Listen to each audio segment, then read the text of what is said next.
And we are back. Motion graphs intro number 2 to cover different things. Last time we covered the fact that there are some graphs that look very similar. We have some graphs that look like this and some graphs that look like this. However, one of them means at rest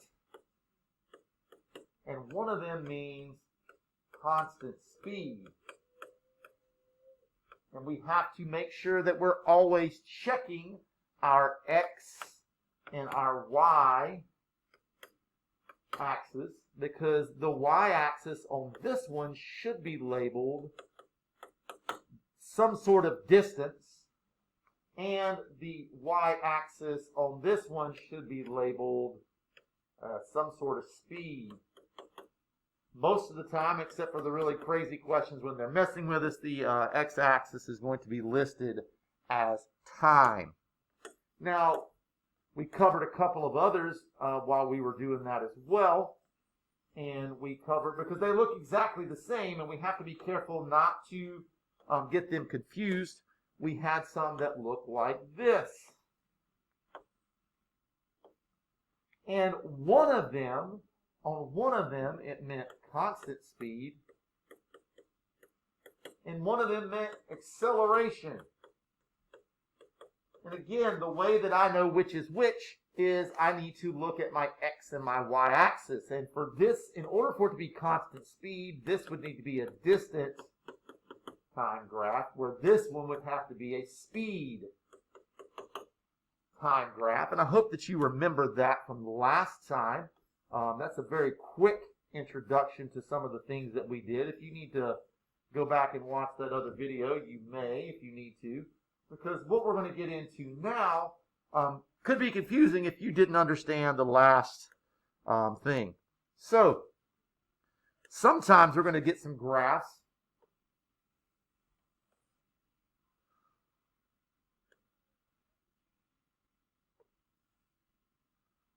and it may look something like this. And again, the very first thing that I am going to do is I'm going to determine what kind of graph am I dealing with. Is this a distance time graph or is this a speed time graph? And this one actually happens to be a distance time graph. And you might look at this and you might say, hey, Mr. Bones, why are there 3 lines on there? Well, the first thing that I'm going to do is I'm probably going to draw some kind of a chart where I would say to myself, okay, I remember this from studying, and my distance time graphs, when I have this, I have constant speed. So I'm looking at my graph and I say, oh, I have graphed 3 different objects, and all 3 objects are moving at a constant speed. But what am I doing with that? Well, actually what I'm doing with that is I'm going to compare them to find out which one is the fastest. Now, we can do the hard way, in my opinion, and we can do distance divided by time, and I think that that's pretty difficult, other than this purple one, which I got lucky on this one. 30 divided by 3, so purple would be 30 divided by 3 is 10. We'll call this feet per second. That's the easy one. Let's do this black one. And if I look at the black line, let's get here, make it a little bit easier. 10 feet in 3 seconds, and then I would do 10 divided by 3. I don't have the calculator to pull that up right now, but I think it's like 3.33333333 forever, if I'm not mistaken on that. But we can double check that. But yeah, 10 divided by 3 has got to be like that 3.333 for everything. But we'll keep it like this. So the black is 3.33 continuing feet per second. So I already know in looking at this that the black line is slower than the purple line. So let's find out this pink line.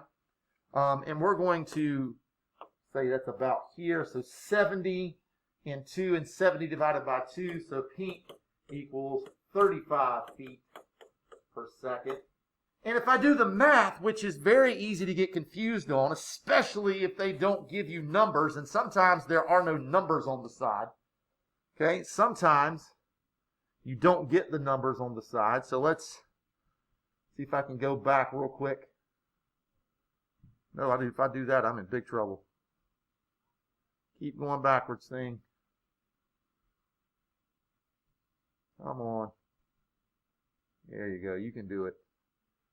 What happens if it's this?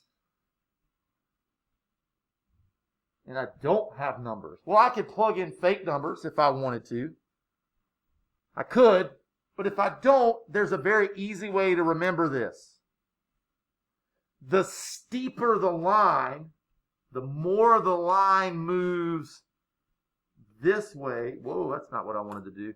That was terrible. The more the line moves this way, so now all of a sudden yellow is the fastest. The steeper the line, the faster the object. So we take that yellow line out. I can already tell you that it would look just like this. 1, 2, 3 in a race. But Mr. Bullens, this black line is so much longer. Yes, because it took him a lot longer to run even less. So if you kind of compare the pink person here, it took him 2 seconds. If you compare this guy, it took him probably 11, 12, I don't know, 15 to 20 seconds.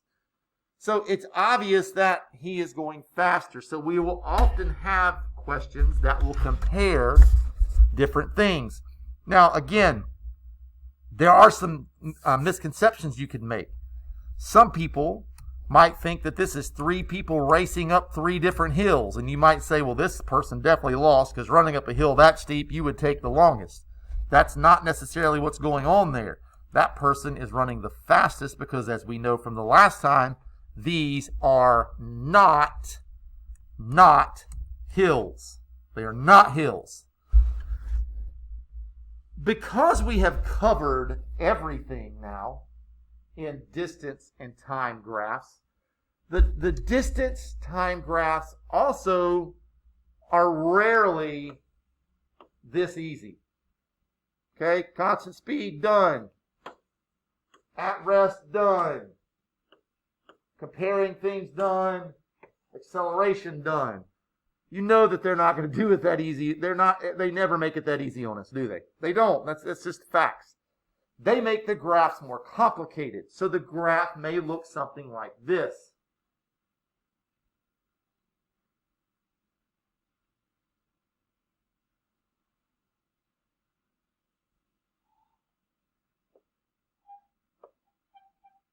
And I have to say to myself, that looks like a mountain. Or if you're old like I am, that looks like one of the hills that I would build an Excitebike. Very cool Nintendo game. But I look at this and I have to be able to go through everything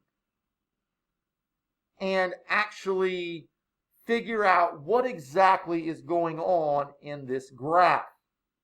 Now, it is easy to get confused on this because remember, these are not hills. This is not someone going up a hill, then driving on a flat road, up a hill, flat road, up a hill, flat road, and then back down the other side of the mountain. That's not how that rolls.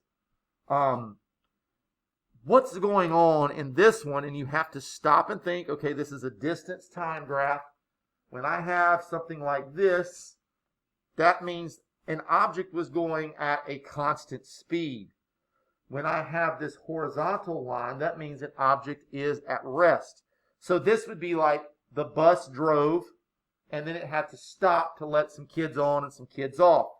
Then the bus drove a little further, got to its next stop, let kids on and let kids off. Then the bus drove at a constant speed again, and it let kids on and it let kids off.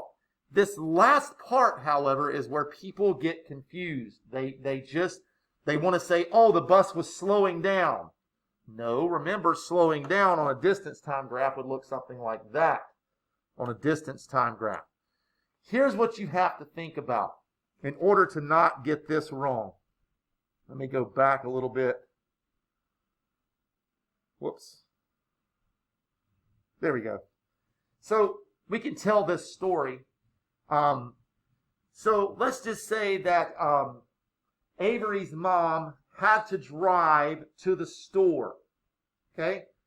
The store was 40 miles away. So if she drove to the store, and the store is 40 miles away, but then she turns around and drives back home. Well, you can't go back this way because that would be going backwards in time. And, you know, with this story, Avery's mom is not a time traveler. In order for her mom to go back home, we need to realize that this entire bottom line, not only is it representing X, it represents where we started. So anytime I touch this line, I am back where I started. So if her mom went back home, it would look like this. So what was going on back here? Oh dear. Can I get it back? Nope. Come on, thing. What's going on with this bus is this. The bus drives, the bus stops, the bus drives, the bus stops, the bus drives, the bus stops, and then the bus drives back to the school to drop the bus off. Because the bus isn't going to just stay at the last house. It has to go back to where it started. So now we've started getting into some of the more difficult things of these motion graphs, of the distance graphs.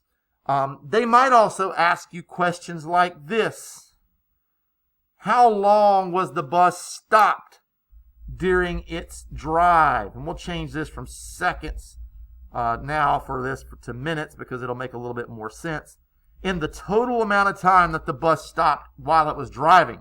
So we have to say to ourselves, okay, this is constant speed, at rest. So I have from 3 to 5. So this is a total of 2 minutes here. And then I have my next stop was here, and that is from 6 to 8. So that's another 2-minute stop.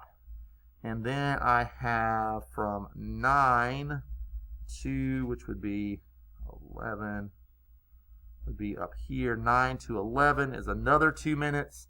So the entire time, 2 plus 2 plus 2 equals the bus was stopped for a total of 6 minutes. Those are the types of questions that we're going to start working on next. And that's what the next set of videos that we make in class together, and we'll have some questions and some examples on each page, and we'll try to figure out what exactly is going on, and we'll also cover the misconceptions about those things as well. Now, let's get on to our next portion of this lesson. Again, we need to pay attention to this. I've changed this to a speed time graph. And as soon as I do this and I put something like this on the board, someone looks at me and says, oh, right, Mr. Bullen, that's Avery's mom driving somewhere and then driving back home. That would be correct if this was a distance time, but as a speed time. So let's pay attention to what's happening here. At 1 minute, the car is going 10 miles an hour. 2 minutes, it's going 20. 3 minutes, it's going 30. 4 minutes, it's going 40. 5 minutes, it's going 50. But then at 6 minutes, the car is going 40. At 7, it's going 30. At 8, it's going 20.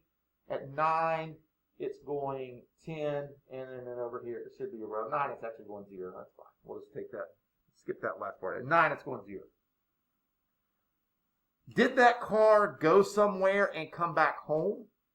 That's not what it sounded like to me. It sounded like the car was, and remember, this on a speed time graph is accelerating.